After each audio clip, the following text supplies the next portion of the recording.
Bismillahirrahmanirrahim. Kali ini kita akan membahas tentang asal-usul Nahwu, yang mana Nahwu itu merupakan salah satu fan atau jenis disiplin ilmu yang membahas tentang tata bahasa, tata letak, atau susunan kata dari sebuah bahasa Arab yang biasa disebut dengan gramatika.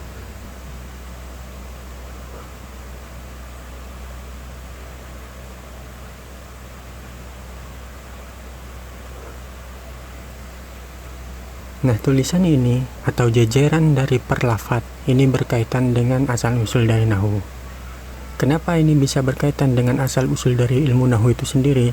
Nah, ini berdasarkan pada pengalaman pribadi yang dialami oleh sang pengarang ilmu Nahwu itu sendiri, yaitu Abul Aswad Ad-Du'ali. Abul Aswad Ad-Du'ali di sini merupakan tokoh yang pertama kali mengarang ilmu Nahwu, yang merupakan pencetus atau asal-usul dari munculnya ilmu Nahwu itu sendiri. Nah, kisah ini diambil dari kitab Mukhtasar Jiddan pada awal-awal kitabnya, yaitu pada halaman yang ketiga, bisa dicek di sana. Orang yang pertama kali menyusun kaidah bahasa Arab adalah Abul Aswad Ad-Du'ali. Asalnya ini berasal dari Bani Kinanah. Beliau ini menciptakan ilmu Nahwu ini berdasarkan perintah dari Sayyidina Ali, yang mana Sayyidina Ali memerintahkan beliau untuk menyusun suatu ilmu fan atau disiplin ilmu yang berhubungan dengan tata bahasa Arab. Hal ini untuk melindungi bahasa Arab agar tidak tercampur dengan bahasa lainnya, dan juga melindungi Al-Quran dari kesalahan membaca. Karena salah dalam pemberian harokat satu saja dalam sebuah kalimat itu dapat merubah arti. Oleh sebab itu diciptakanlah ilmu ini. Nah, kisahnya itu bermula pada saat suatu malam Abul Aswad Ad-Du'ali itu bersama dengan putrinya berjalan-jalan di tengah malam di bawah gelapnya langit. Nah, di sana terlihat betapa indahnya langit dengan kerlipan begitu banyak bintang di kegelapan malam. Nah, saat itu putri beliau, yaitu putri Abul Aswad Ad-Du'ali, merasa kagum dan takjub terhadap keindahan bintang-bintang yang di langit, sehingga putri beliau melontarkan sebuah kekaguman dalam bentuk lafaz atau kata-kata ma ahsanus sama'i. Ma ahsanus sama'i. Ma ahsanus sama'i, yang mana di sini dibaca rofa dan pada akhir as-sama'i dibaca kasroh. Yang artinya itu adalah apa yang paling indah di langit. Padahal putri beliau itu bermaksud untuk mengungkapkan takjub, kekaguman, karena bentuk dari lafaz takjub juga seperti ini, akan tetapi beda harokatnya. Nah, karena sang putri beliau itu mengungkapkan lafaz tersebut dengan dibaca dhammah pada lafaz asanu dan kasroh pada lafaz as-sama'i, maka artinya itu berubah menjadi apakah yang paling indah di langit itu. Padahal maksudnya itu adalah betapa indahnya langit ini. Ma'ah sanus sama'i. Tentu saja Abul Aswad Ad-Du'ali ketika mendengarkan ucapan tersebut ma'ah sanus sama'i, maka beliau menjawab nujumuha. Nujumuha. Tentu saja jawabannya sesuai dengan kata yang dilontarkan. Apa yang paling indah di langit? Abul Aswad Ad-Du'ali menjawab nujumuha, bintang-bintangnya wahai anakku. Namun sang anak tersebut menyanggah sang ayah, inna ma'aratu tajuba, sesungguhnya saya hanya mengungkapkan ketakjuban, bukan mengungkapkan sebuah pertanyaan.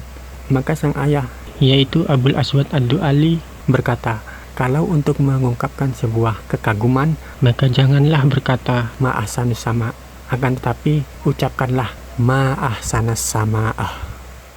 Ma'ahsanas sama'ah. Nah, ma-nya di sini bentuknya takjub.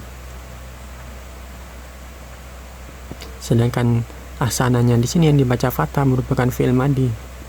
Fi'il madi, fa'ilnya ma yang kembali pada ma ta'jub, as-sama'ah menjadi maf'ul.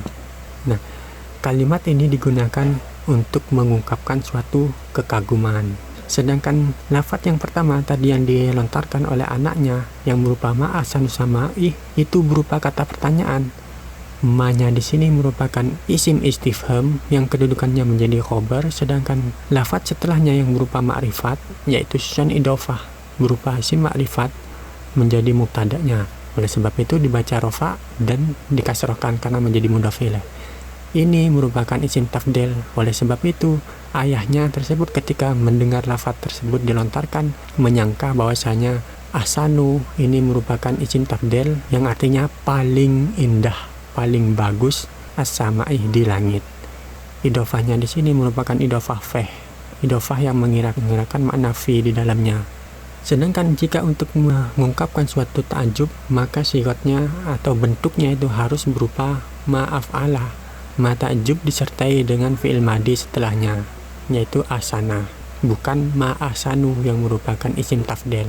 Nah, dikarenakan kekeliruan tersebut, Abul Aswad Ad-Du'ali menjadi gelisah. Oleh sebab itu, keesokan harinya beliau memaparkan atau menceritakan hal tersebut kepada Sayyidina Ali. Oleh sebab itu, Sayyidina Ali memerintahkan Abul Aswad Ad-Du'ali untuk mengarang sebuah fan atau disiplin ilmu yang berhubungan dengan gramatika bahasa Arab tersebut, agar bahasa Al-Quran, khususnya bahasa Arab umumnya, itu bisa terlindungi dan tidak tercampur dengan bahasa-bahasa atau dialek lainnya. Nah, pembahasan tentang ma istifham dengan ma ta'ajubiyah ini dapat ditonton pada video sebelumnya yang telah kami bahas dalam macam-macam ma. Bisa cek di playlist Sekilas Nahwu. Ma yang pertama di sini merupakan ma istifham. Nah, untuk mengetahui kedudukan dari ma di sini apakah menjadi mubtada ataupun khobar dalam kasus ma istifham, itu bisa cek langsung pada video yang berkaitan dengan ma istifham. Nah, yang kedua di sini adalah ma ta'ajubiyah. Ma yang berfaedah untuk mengungkapkan sebuah takjub atau kekaguman. Keduanya ini sama-sama isim. Yang mana ma pertama ini menjadi khobar, sedangkan ma yang kedua ini menjadi mubtada. Jumlah setelahnya itu menjadi khobar yang berupa jumlah fi'liyah, af'ala. Fa'ilnya berupa domir huwa yang kembali pada ma. Sedangkan asama di sini merupakan maf'ul dari asana yang merupakan fi'il madi. Fi'il madi muta'addi, artinya fi'il madi yang butuh terhadap maf'ul. Huruf muta'addinya itu adalah hamzah, tambahan hamzah di awal kalimat, yaitu hamzah qata' af'ala. Nah, untuk ma yang pertama ini bermakna apa yang paling indah di langit, sedangkan ma ta'ajubiyah yang di bawah ini bermakna betapa indahnya langit itu.